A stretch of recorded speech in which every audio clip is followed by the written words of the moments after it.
I have a feeling you want your soul to be saved. You may not completely connect with that, to that. Yes, you want salvation. You want to be a Christian. But I've got a deep feeling that you have a deep feeling of wanting to be saved. James, I'm going to spend a lot of time reviewing what we did last week for the sake of repetition and the benefits of repetition before we move into what is the implanted word, the implanted logos, to bring in the Greek.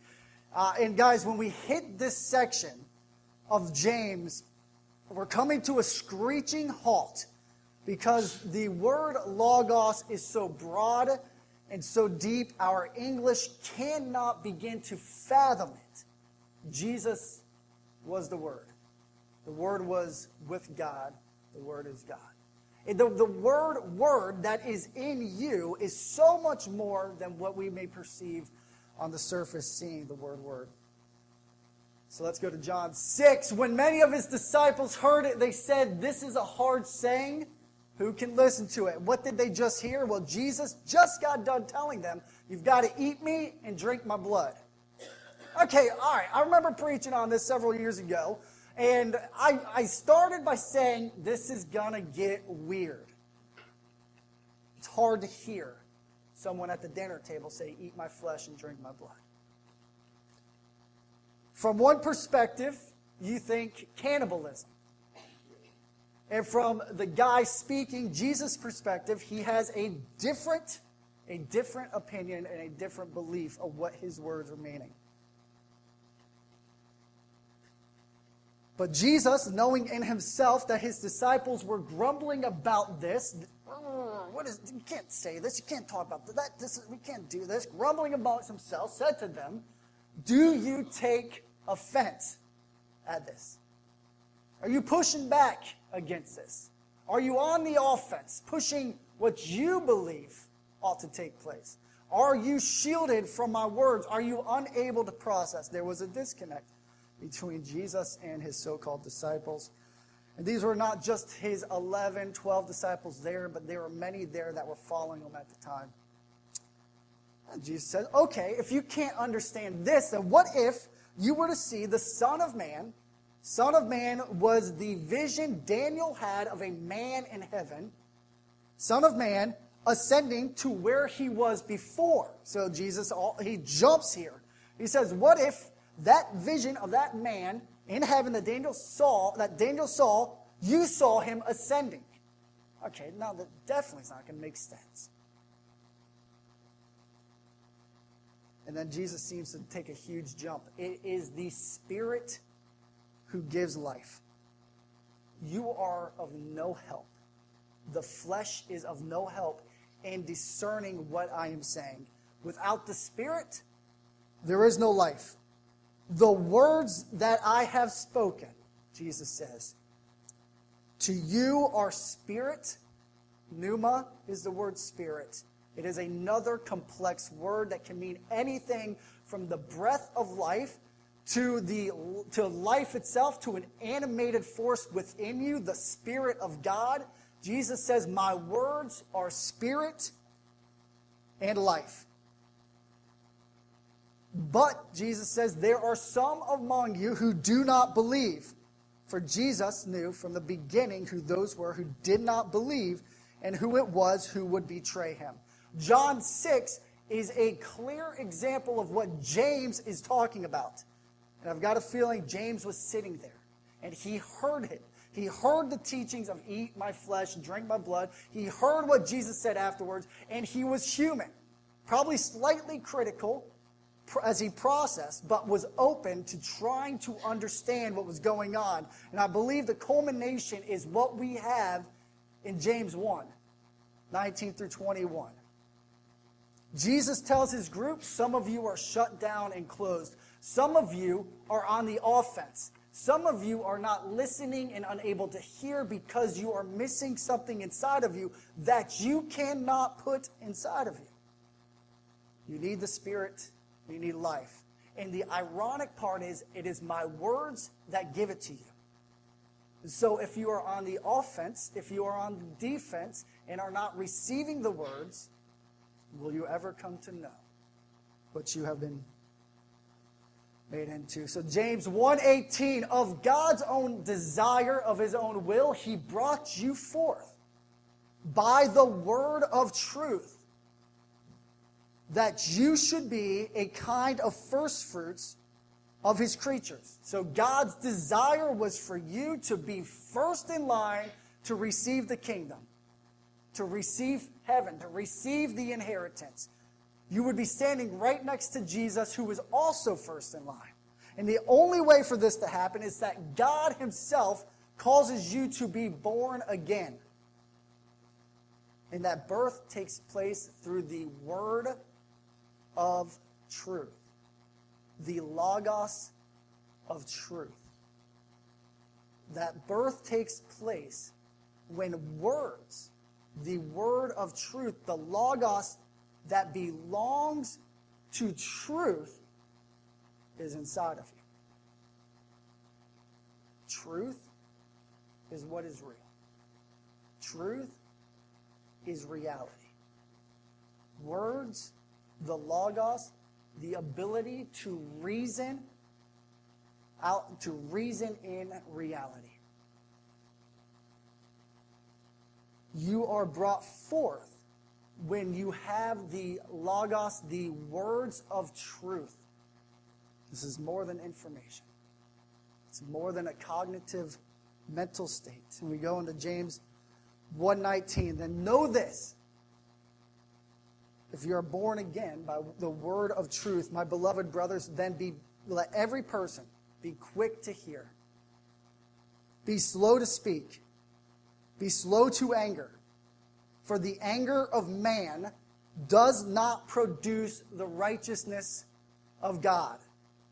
James quickly moves from being born again by God's will to you shutting down the very thing that causes you to be, that can prevent you from being aware that you are a child of God. And that is your flesh. You cannot fix yourself. You cannot produce righteousness that is of God. Your anger cannot do that. We spent last week really digesting this, and mostly from a view of interpersonal relationships in the world. We start there. If I can identify how I relate to you, how you relate to me, how we respond to each other, we may be able to get a glimpse of how our souls are reacting to God.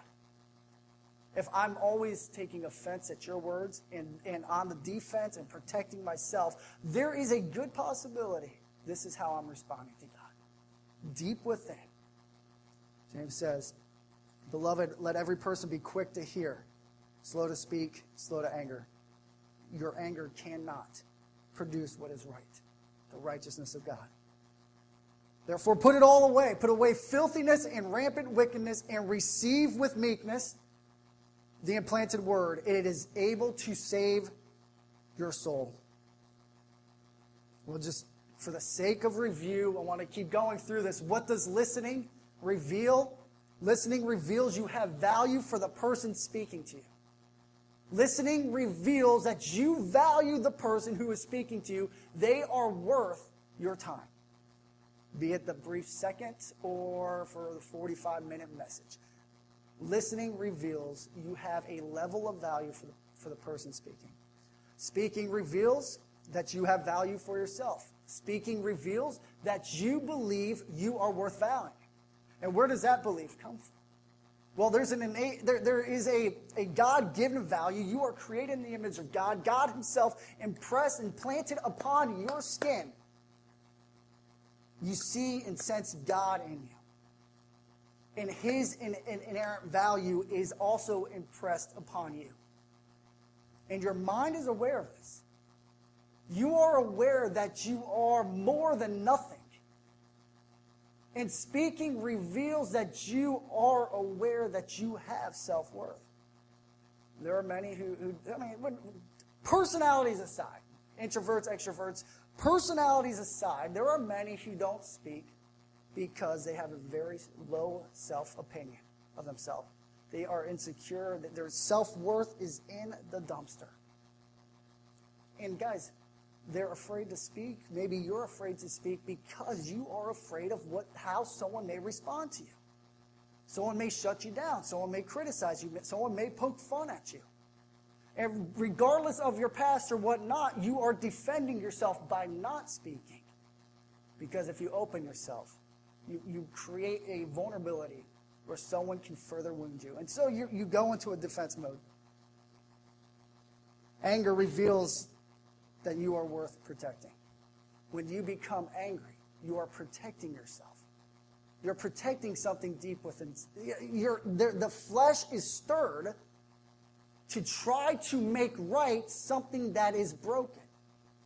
The flesh is stirred to try to right an unrighteousness. The flesh is stirred through anger to try to fix that which is only God can fix. And not only in yourself, right? Anger doesn't just not produce righteousness in you, it doesn't produce in others. You can't argue someone to Jesus. Your anger cannot produce righteousness in someone else. Only God can. Only God can do this. And so James says, be quick to listen. Be slow to speak and slow to anger. He's not saying shut these things off altogether. He's saying simmer it down. Tame the flesh. And in fact, we look and we put together anger and meekness, receive in meekness the word of God. Anger is an upsurging or impulsive passion that results in wrath or evil punishment. It results in torment, is another word for punishment, towards others. Anger is your attempt to torment others in order to protect yourself. You torment them enough, maybe they'll back off. Sometimes it is also you receive anger in return, torment in return. But it is recognized as being a source of other evils. Now, I'm just reemphasize, James is saying the anger of man cannot produce the righteousness of God. The anger of man, the anger that belongs to man, the anger that is found within the flesh, your old self, cannot and will never produce what is right inside of you. Meekness, on the other hand, is a taming of the flesh. It is a gentle behavior towards others. It is lenient activities such as punishment, such as torment. I'll let this one slide. I'll let this one go. We have a difference of opinions. He sees 3, I see 2. It's okay if he sees 3. To go through the stickman illustration quickly, there you are. You are yourself. No one else around. Just you up there.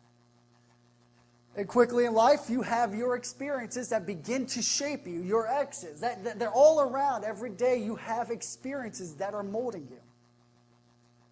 And these experiences are also met with teachers who teach you.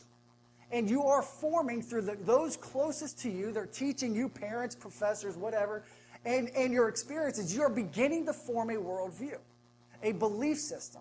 Be it a belief system about God, about church, about politics, about whatever.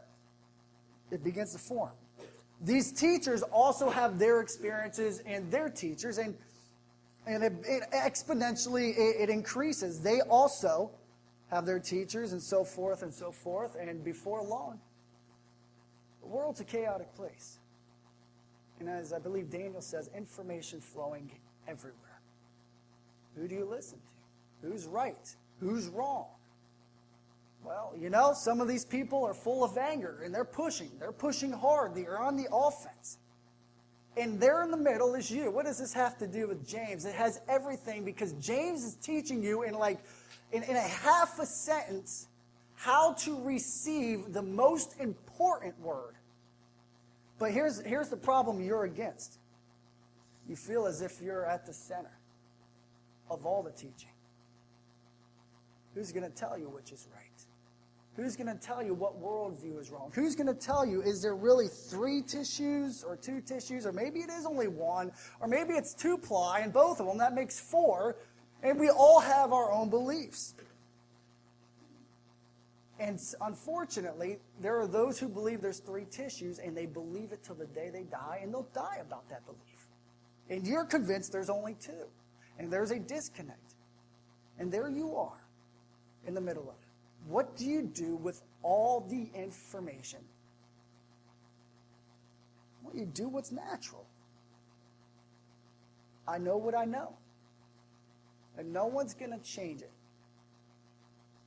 We know what we know, and no one in this room is going to change it. It's only natural to protect who you've become and what you are.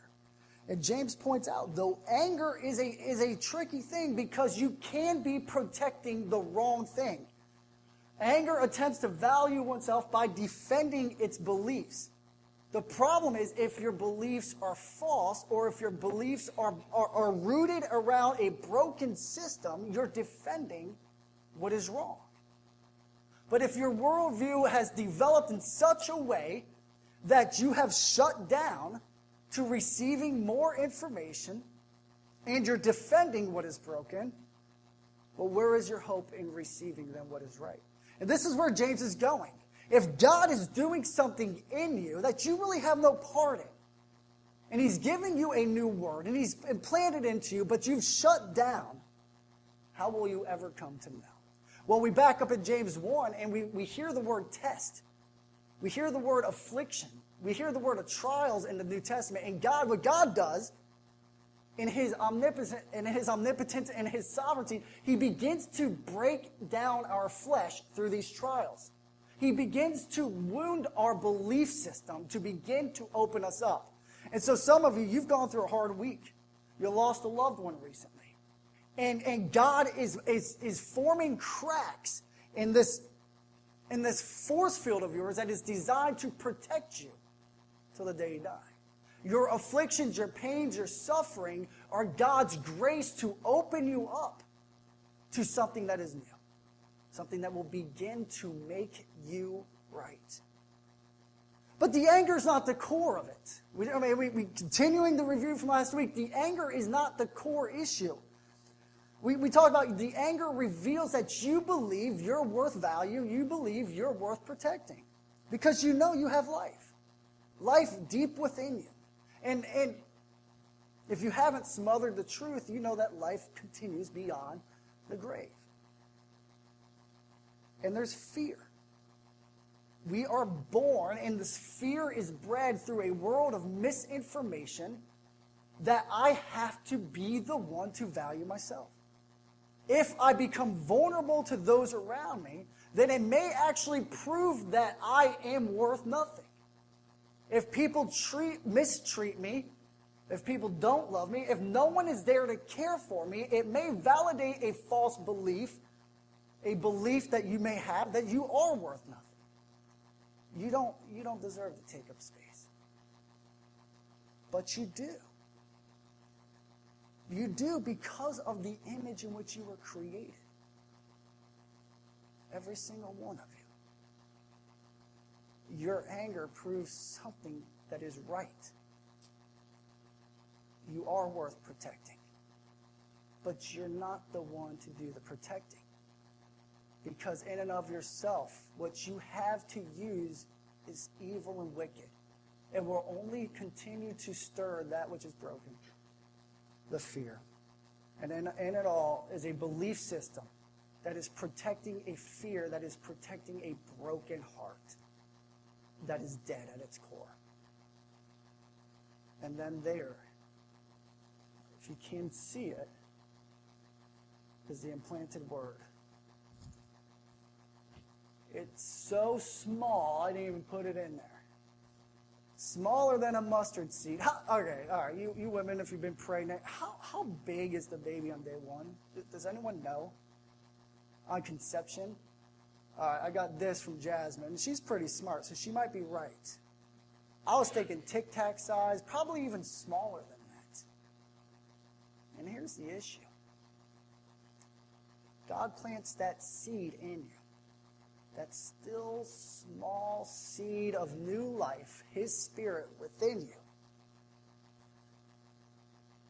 It's his life, his spirit, And if James is telling me to receive with meekness the implanted word, I'm just going to draw a logical conclusion that then the seed, the implanted word itself, is a word full of meekness. It is a spirit of love. It is a spirit of humility. It is a spirit of gentleness. It is a spirit of patience. That new life, which James is trying to call out of you, is the Spirit of God. And God will let you continue to be angry because he is meek, he is loving, and he will break down your anger when he's good and ready. But in his meekness, which is a part of you, he'll step aside. And he'll let your anger take its course to lead you to a place that you become broken enough to begin to say something's got to change.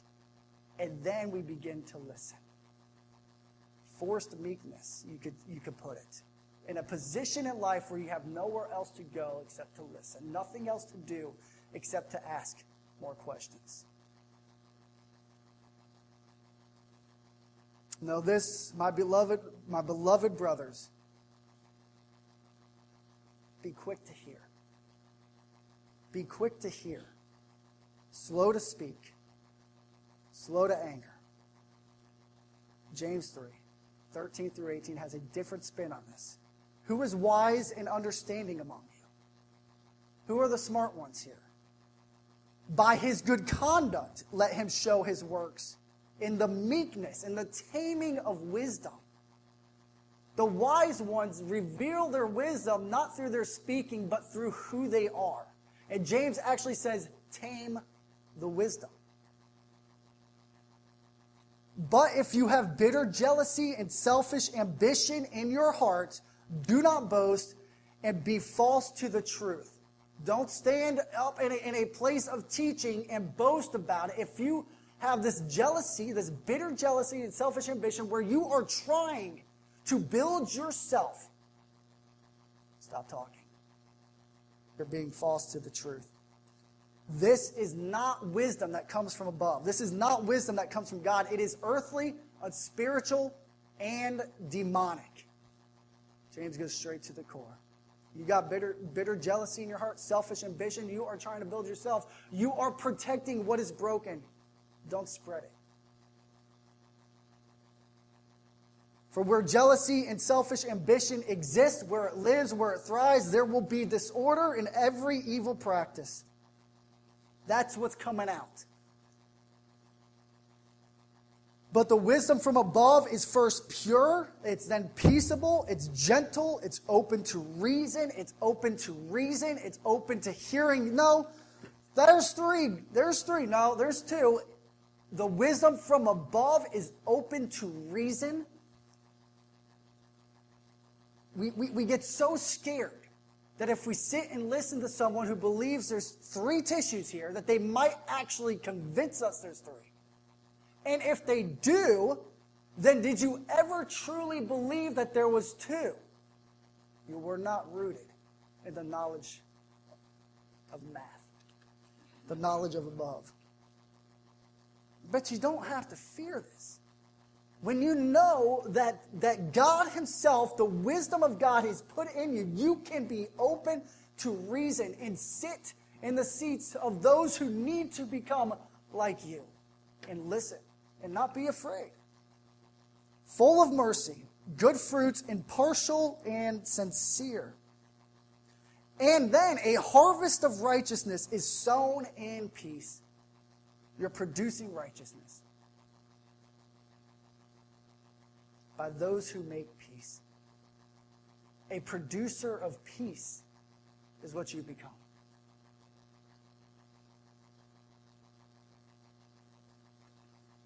The anger of man does not produce peace, and it will never produce righteousness of God.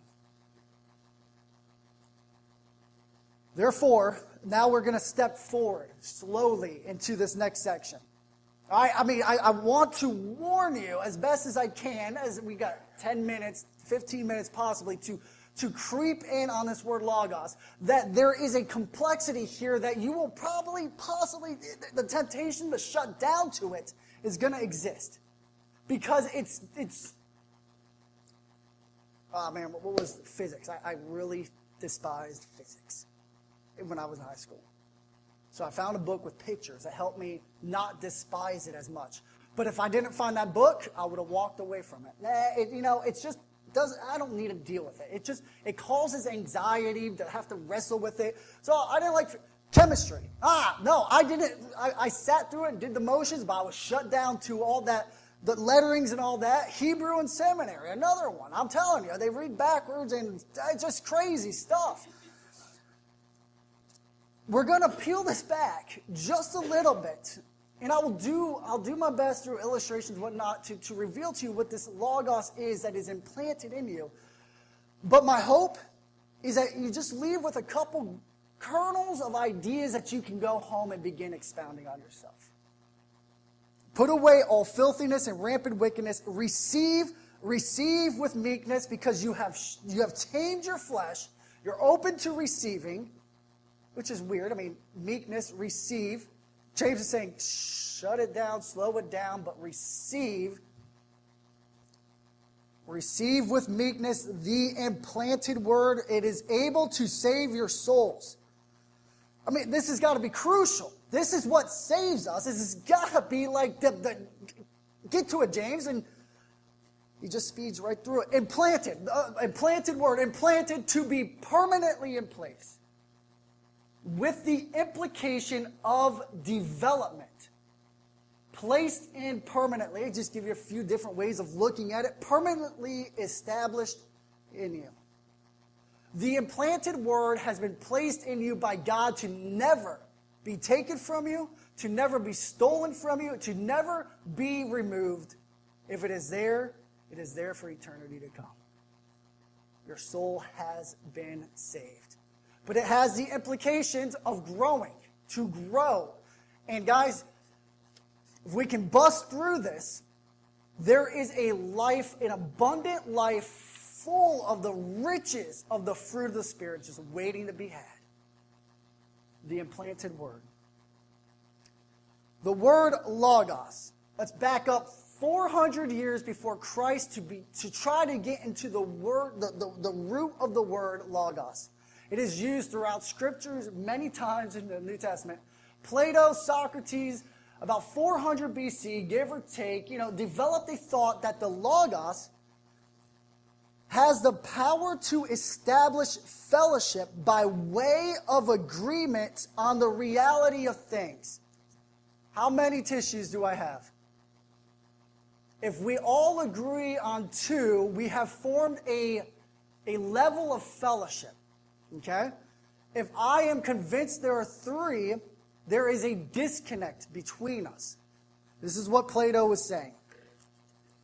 We begin to establish fellowship by way of agreement on the reality of things, on what is real.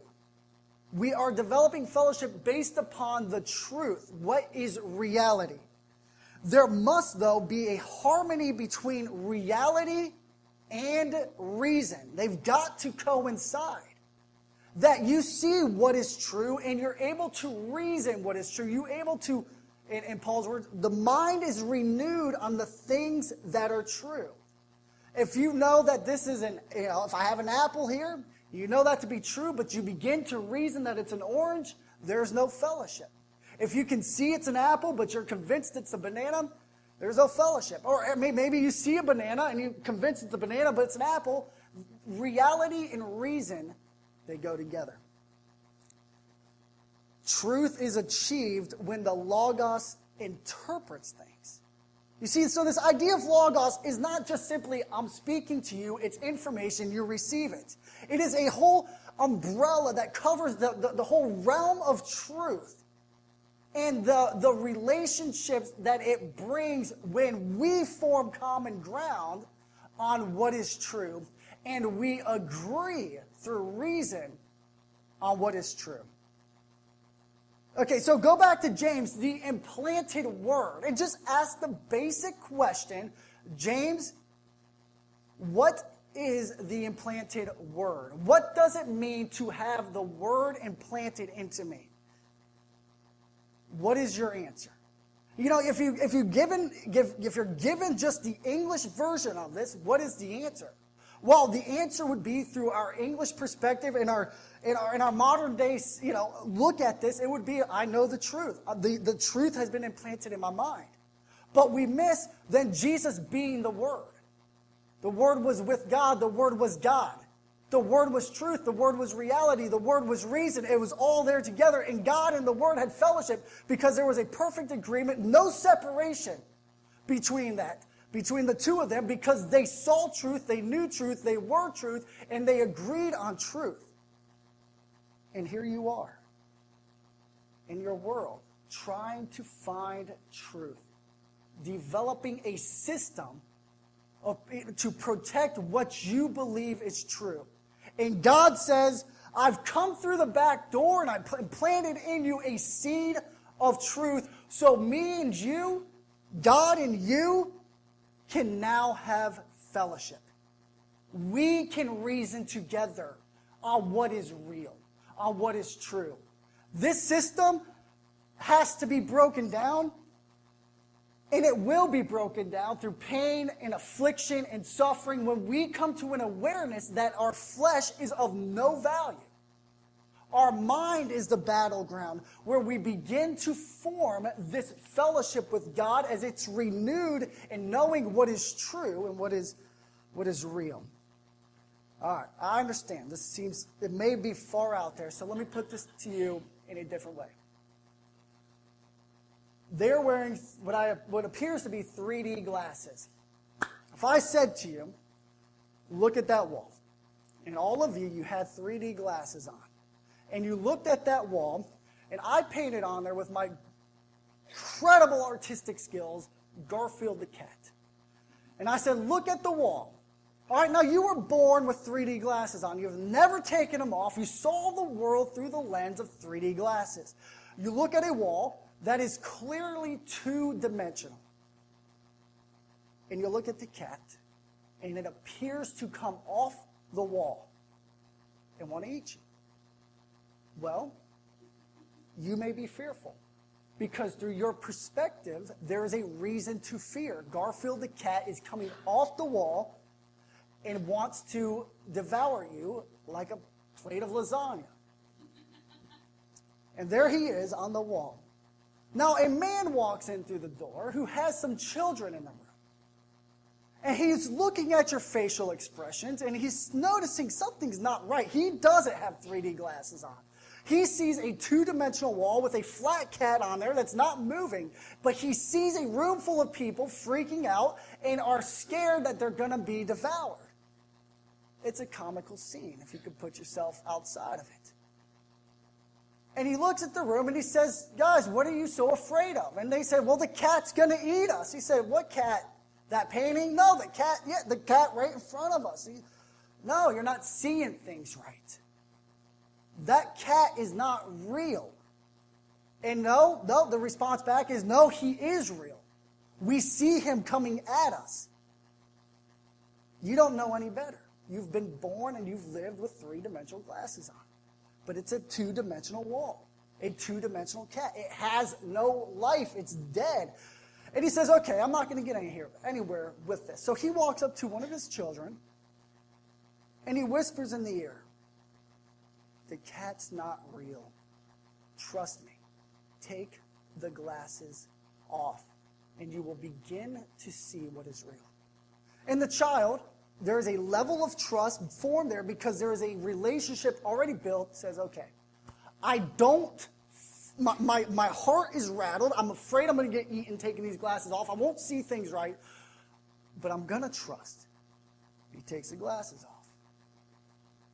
And he quickly comes to a realization that the father was right. It is a two-dimensional wall. The cat is harmless.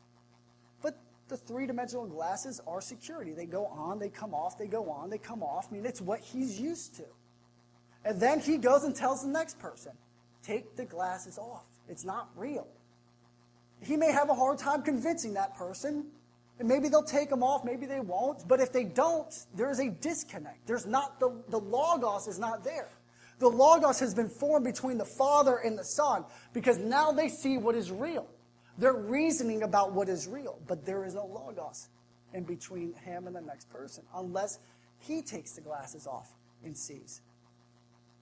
The implanted word is the ability to see and know what is true, but the anger produces a barrier that prevents us from receiving what is true. Our three-dimensional glasses, we prefer to keep them on because that's what we feel like is right. We feel like it's producing righteousness in us. We feel as if Garfield is real. And Jesus, God is saying, take them off. See, I mean, okay, that seems to be a good, real illustration, but the reality is, how do you take them off? And James is saying, you have to be quick to hear God speak. And I'm telling you that the reflection of your relationships in this world is a reflection of how you're listening to God. Put away all filthiness, rampant wickedness. In different words, take off your rose-colored glasses. Receive with meekness the implanted word.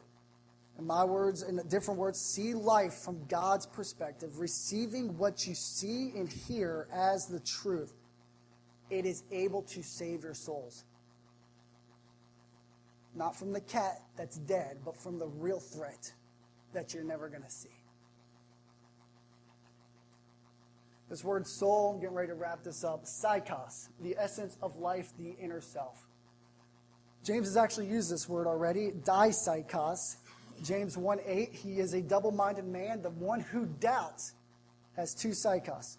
Dipsychos, he's a double-minded, he's unstable in all his ways. He's in one life, he's in the next. He's in God, he's outside of God. He's doubting. He keeps separating himself from the belief that he knows he has. When you ask God for wisdom, don't doubt. Don't put those glasses back on.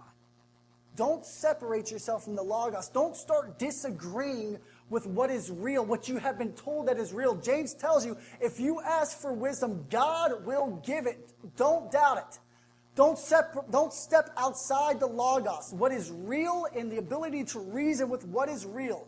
Renew your mind. Receive the implanted word. It is able to save your souls. There's 4 ways this implanted word is described to you in James. We've just looked at the first. It's the implanted word. It's established in you to never be taken away. And it's ready to take off. It's ready to grow. Don't suppress it. Don't suppress the power of the Spirit within you. James also calls it in verse 18 the word of truth. He also calls it in verse 22, the law of liberty. There is a law that governs people who don't have three-dimensional glasses on. There is an instinctive law within you that will govern you. And I presuppose that it's the word love. One word that summarizes the whole law, and it will govern you. It is in you. And it will lead you and guide you because it is the essence and nature of God himself. But you won't know it if you're fighting against it. You won't know that you want to and will be led by the love of God to love others in him if you're busy protecting a system that is broken, trying to produce God's righteousness. And there's a perfect law. And it's not the law recorded in the Old Testament. It's simply a reflection of the nature of God himself on paper. It's no way conclusive. It's no way complete. The perfect law was found in Jesus himself. The perfect law can also be summed up in one word. And where James ultimately goes in this section where we will end is, what is religion? Religion is living out what you believe. James is getting here. But first, you have to know what you believe. First, you need to hear the Logos. You need to be in agreement with the Logos. You need to see what is real to begin to act upon what is real. So I have one question for you, and I'm done. What would you do if you had no fear? What would you do if you had no fear? And I'm not talking the fear of the dark or the fear of heights. The fear that has to do with torment and punishment. The fear that protects what is broken. The fear of not being loved. What would you do if that fear was completely gone? Never to worry again about being cared for and protected.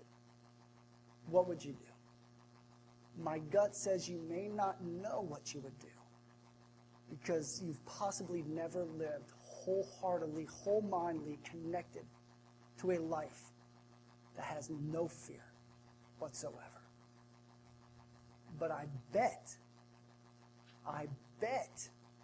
you would be set free to begin loving one another to the extent of a cross if there was absolutely no fear in you. Will we ever achieve it? I would like to at least aim for it by being quick to listen, slow to speak, slow to anger, to hear what is going on inside of me, to be able to listen to the voice of God himself speak to me. You guys, this is an incredible church. The power to love in this room would change the world over 20 times.